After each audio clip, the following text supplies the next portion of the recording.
to Solving for the Undefined podcast. I'm your host, Johanna, founder of Miss Kuiper's Classroom, the place that equips teachers in creating a healthy math classroom where students can thrive, no matter their academic abilities. But it's not always about the numbers, and that's why I'm here, bringing you the formulas to solve your problems, math and otherwise, plus strategies on cultivating that necessary math mindset. And that's what you can count on. Hello, welcome to a brand new episode. This past week, I had my first 2 teacher buyback days. Those are the days that we get paid, but they aren't part of our contract days. Basically, extra days that they add to the beginning and the end of the school year where we do PD or we have guest speakers, and we get paid for it. As the beginning of the school year approaches, for me, I've been thinking a lot about how I'm going to structure the first day of school. And that's when today's episode was born. Whether or not you've started the school year, I have tips that you can use both during your first week of school or spread it out as needed. And it's kind of nice, it ties in with the series I just completed on the neuroscience of learning and growth mindset and all of that, and using it to prepare for the school year. Now, before we begin, I wanted to share some updates coming to the podcast. I've been doing an episode every other week for a while, but with school starting back up again, I'm going to be going back to an episode every Monday. Yay! I'm excited. And with that, I'm going to be creating a more structured schedule so you know what to sort of expect from the podcast. And I got the structure idea from Jess Massey from the Hustle Sanely podcast. So here's what the schedule kind of looks like. Every first Monday of the month will be a breaking down a math concept where I share how I would scaffold and differentiate a concept. And then the second and third Monday are still in the air for what I want to specifically clump it as. So I'm just going to call it open to discussion for now. But the fourth Monday will be a guest episode. So I will bring on a guest who will share something in relation to the math world. I already have a few in mind, so I'm excited about that. And then if there happens to be a fifth Monday, like there is for the month of August, I will do a Q&A session. What this means is I will post a poll on Instagram, Facebook, or even, I guess, TikTok. Ooh, I could even try Twitter too. I don't use my Twitter very often. Anyway, on my social medias, I will post a poll or something asking what things you want answers to, whether it's a big topic or a specific question like what attention getters do you use for a middle school classroom. I can answer them all in that episode. So get ready because August, like I said, is one of those months that has a fifth Monday. So be on the lookout for a poll or something on social media, or feel free to DM me a question or a thought because next Monday's episode is a Q&A session. Okay, let's dive into today's episode. First day of school. All of those mixed emotions, especially this year. But overall, I'm feeling excitement for the start of a new beginning. But the first day is all about relationships. And I have 4 phases that I go through on the first day. I feel like I'm planning a secret mission where there's phases. So phase 1, the greeting phase. I start off strong by greeting students at the door. I got this idea from the book The First Days of School by Harry and Rosemary Wong. I believe that's them. But the idea of greeting students at the door, it creates a connection, a sense of belonging, and increases engagement within the classroom. So when I greet students at the door, I always stop them, introduce myself by saying, "Hi, I'm Miss Kuiper, and you are?" Then I repeat the student's name to make sure I understood correctly, because one year I thought my student's name was Andrew and his name was Damien, so I always repeat to make sure I understood correctly. And then once I get that nod of approval, yep, that's me, I say, "Nice to meet you." And I usually do this with a handshake, but I don't think COVID regulations will allow that this year. And last year was online, so virtual handshakes didn't really work out very well. And then I'll hand the student a card with a number on it and let them enter the classroom. So the number corresponds to a desk in the room. I have, hopefully this year I'll be able to, but my desk's in groups of 4 because I like to do things in teams. But each number corresponds to a desk, and it's like having a seating chart, but it gives the groupings a randomness. And by grouping the students randomly, I get to see how students interact with each other from an impartial standpoint. Plus, when students know it's random, it can alleviate some comparison to others put in their team as well. Like, oh, I'm in the smart kids group, or something similar. Whether we like it or not, students can carry the baggage of cultural norms, biases, social expectations, and status into the classroom. Especially when you are a teacher who teaches a grade who's been there for a while. Like, I teach 8th grade, so the students know each other from 7th grade and 6th grade and even from elementary school. So the random groups can send the message that we're all on an equal playing field and that we're all here to work together. I know that seems like it can be a lot of analysis into the way to make groups, but anything to help students is worth it. One other thing to note about phase 1 is that I have something ready for students to do the moment they walk in the door. It's always a low-risk, optional distraction piece, so that way students who may not know the people in their group or may be new to the school don't have to be sitting there twiddling their thumbs. I do this using my intro slides, my intro to-do slides, which you can download for free on my website. I put one of those math puzzles, you know, the one where it says like shoe plus shoe equals 18. And then there's another one, and then the last one, it kind of like trips you up a little bit by saying 2 shoes plus something else equals 27. That type of problem. Or I'll do a which one doesn't belong. And I leave sticky notes on the students' desks for them to complete the puzzle if they want to. And we'll do something with that sticky note later. It refers to phase 4. But that's all for phase 1, the greeting phase. So let's jump into phase 2. Phase 2 is about getting to know each other. So once the bell has rung and the students are seated, I start the class as I normally would once we've gotten all of our routines down. So it kind of looks like this, or you can visualize it. Once the bell rings, I usually close the classroom door, I walk up to the front, and I stand next to my teaching spot, and then I call the class to attention. I use a call bell, the one that you like ding, to get the class's attention. With my hand up at a 90-degree angle, starting from the shoulder, I smile and wait until I have everyone's attention. This is called the above pause whisper. I will leave details in the show notes on my blog about this, or if you listen to episode 6, I go into depth there and share more about it. Usually the first week I get students' attention almost instantaneously because it's still the honeymoon phase. We're still testing those boundaries, and so it's quick and easy.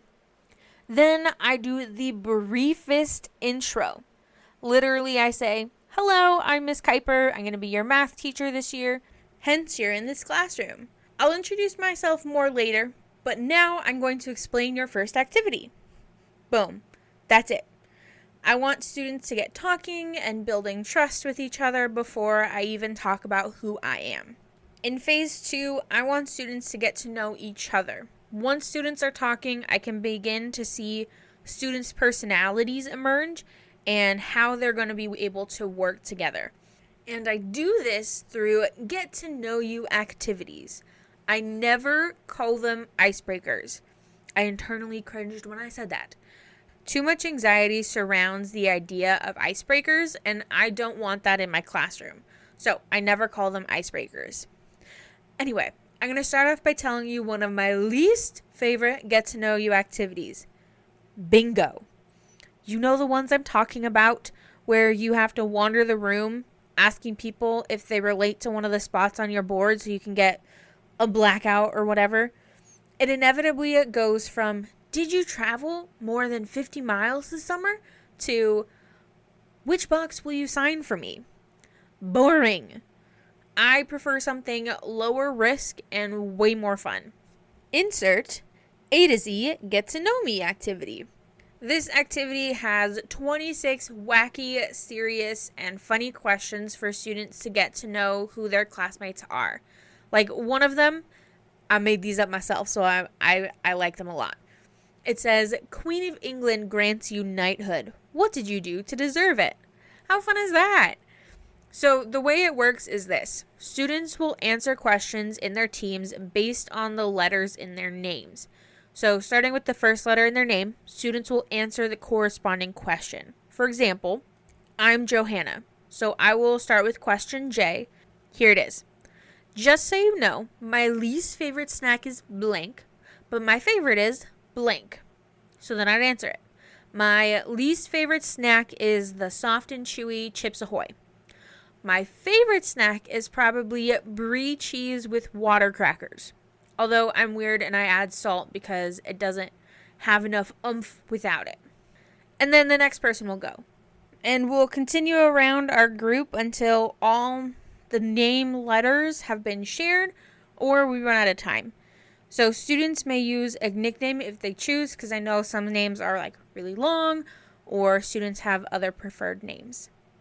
When doing this activity, I'll always model it first, similar to how I did with you. I like this activity because it's fun. It's not the typical get to know you. Oh, that reminds me of this TikTok I watched. I'm going to see if I can play it for you. We'll see. Hold on. For reference, this is Miss Rosenfeld on TikTok. I had to do an icebreaker with all the new teachers today.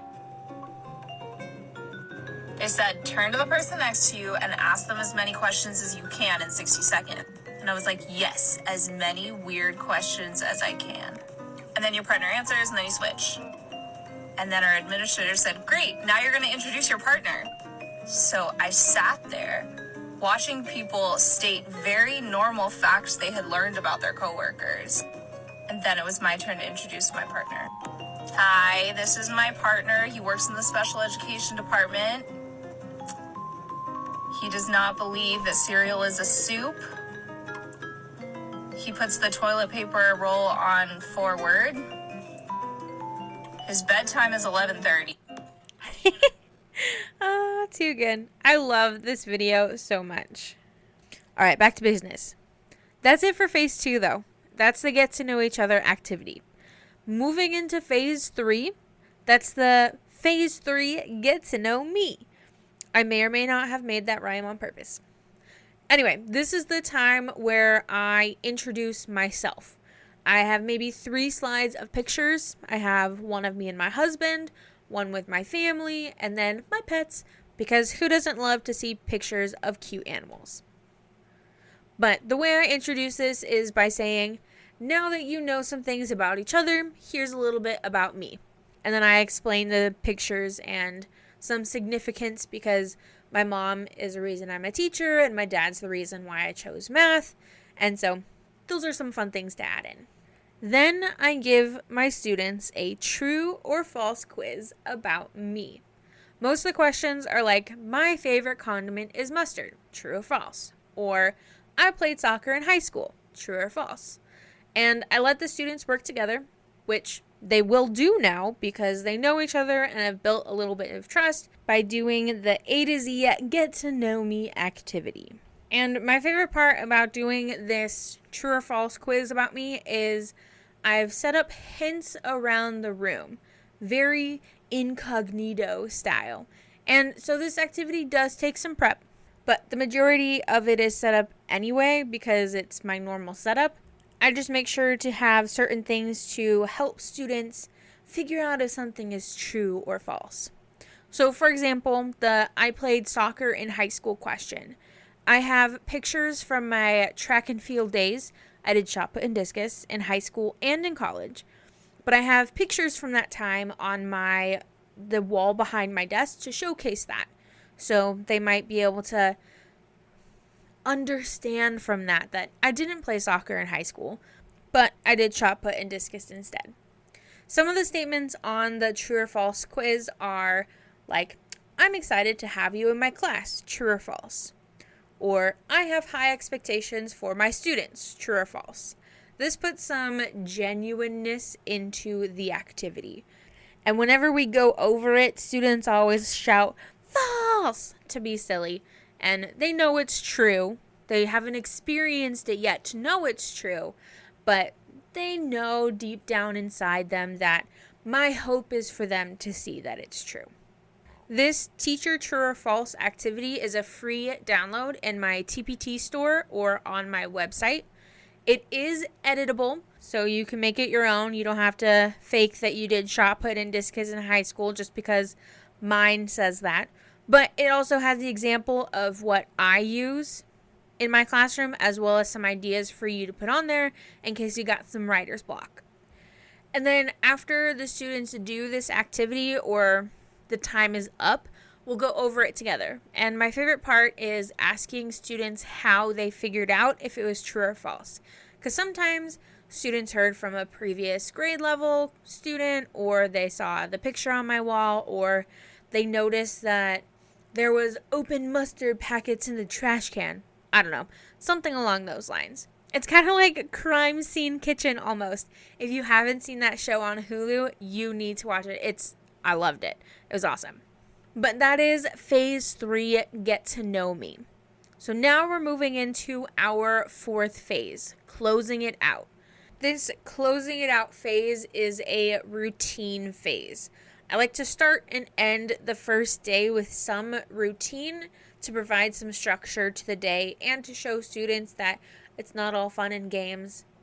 I guess that's not really what I'm trying to show, but I want and need structure in the day to kind of feel like it's the start of a school year rather than an after-school camp. Anyway, this closing it out phase is a routine phase where I show students how I need them to reorganize the classroom to prepare for the next class.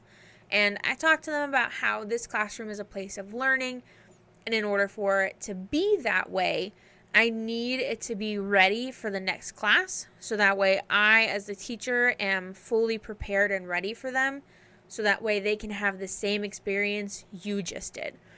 And it may seem silly, but my goal this year especially is for students to feel ownership over the space that's provided to them and the materials as well, to a point that they want it to look good and feel good for themselves and for other students who are in this classroom.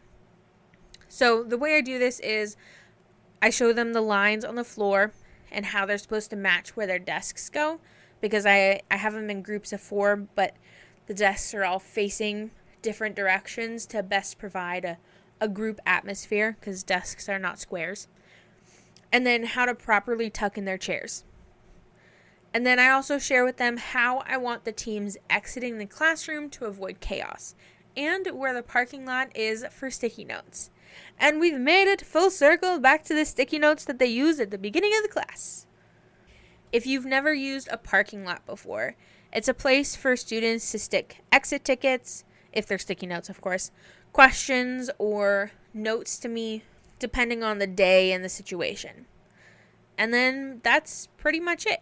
Once the school year gets into full swing, probably day 2 or 3, I have a little bit more that I add to this closing it out phase. I have supply boxes for each team that have literally anything and everything they need, from pencils to highlighters to tape to calculators, scissors, markers, all that stuff is in this box. And I have like a little supply list that has like our exit or closing it out routine, as well as the supplies that need to be in that box. And then if there's anything missing or if a marker dries out or something, this is also that they'd write on a sticky note and put it on the parking lot saying, Team 4 needs another green marker. Something like that. So that'll be also in the closing it out phase later on. So it's not just make sure your tables are neat, and tuck in your chair. But again, that's pretty much it for day 1. Day 1 is in the books. Now only to do that 5 more times throughout the day. That's the one thing that's so tough about that first week of school is all my classes have the same lesson plan.